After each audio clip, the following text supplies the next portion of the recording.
Halo everyone, welcome back to Music Course. Jadi hari ini kita akan berdiskusi mengenai pusat massa ya, materi lanjutan dari momentum dan impuls. Dua contoh atau dua demonstrasi di awal video tadi adalah contoh yang menunjukkan pusat massa. Bahwasanya ketika kita lakukan percobaan seolah-olah magic ya, padahal sebenarnya itu bukan magic. Itu because of physics, terutama karena ada konsep pusat massa. Maksudnya Pak? Ya karena ketika kita berikan gaya ke titik pusat massa benda, maka akan terjadi keseimbangan. Artinya jika resultan gaya yang kita kasih itu sama dengan besar massa yang terdistribusi di titik pusat massa itu sama, tapi berlawanan arah, karena resultannya akan sama dengan 0 tuh. Jadi ketika resultannya sama dengan 0, maka benda akan dalam keadaan seimbang. Jadi itu bukan ada sebuah magic, tapi itu adalah penerapan dari fisika. Maka pertanyaannya mungkin ya, pusat massa itu apa Pak? Nah, pusat massa itu adalah titik. Nah, jadi Bapak sebut titik di mana massa seolah-olah terpusat di sana. Massa terpusat di sana, bukan seolah-olah lagi. Misalkan kalau Bapak tunjukkan nih, ini misalkan ini benda tegar. Nah, kita buat gini, maka supaya kita tahu di mana titik pusat massanya, maka kita cari titik seimbangnya.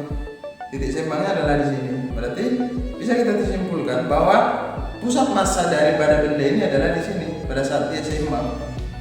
Gitu ya. Maka selain titik di mana titik massa benda terpusat, titik pusat massa juga adalah pusat gerak benda. Jadi kalau misalkan lihat tuh, ketika kita lemparkan benda, maka nanti kita bisa tinjau ketika misalkan bergerak proyektil ya lagi. Maka yang bergerak itu, yang mengalami gerak parabola itu adalah titik-titik pusat massanya. Jadi kalau misalkan kita gambarkan nih, bisa jadi seperti ini.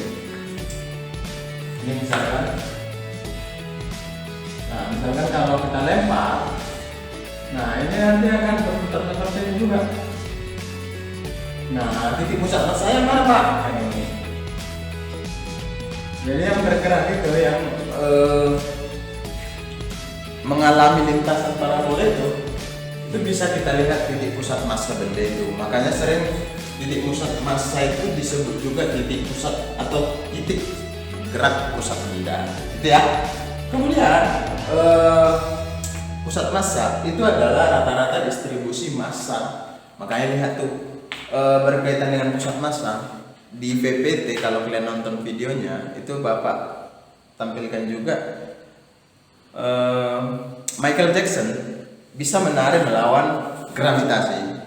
Jadi sebenarnya itu adalah permainan daripada pusat massa. Jadi tubuh kita ini memiliki pusat massa. Pertanyaannya, kalau ada benda, apakah pusat massanya selalu berada di benda itu? Apakah selalu berada di benda itu? Nah, ternyata tidak. Pusat massa itu bisa berada di luar benda itu sendiri. Ya, maka lihat nanti di PPT Bapak udah sajikan itu titik-titik. Misalkan ketika ada keseimbangan, pusat massanya di mana. Nah, kalau ada 3 jenis pusat massa untuk 3 jenis ya, yaitu partikel titik, bidang, dan kolom.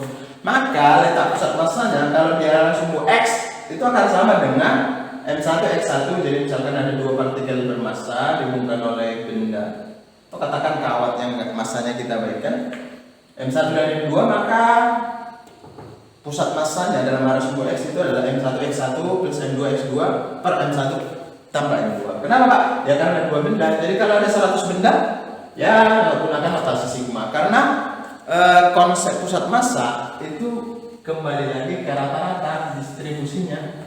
Jadi kita pakai konsep rata-rata. Ya kalau misalkan ada 10, ya kita gunakan 10 gitu loh. Sama dengan bidang. Ini tadi kalau dia berupa titik ya. Kemudian kalau bidang ya sama, gunakan konsep rata-rata. Berarti A1 X1, A2 X2 dan seterusnya. Ini matematis ya, bisa kalian lihat juga nanti tekniknya di PPT itu ada juga regennya. Maka bisa juga kita buat XPM sama dengan sigma ya, notasi sigma karena penjumlahan kan rata-rata. Nah pertanyaannya ya, kalau misalnya bangunnya seperti ini gimana jadinya Pak?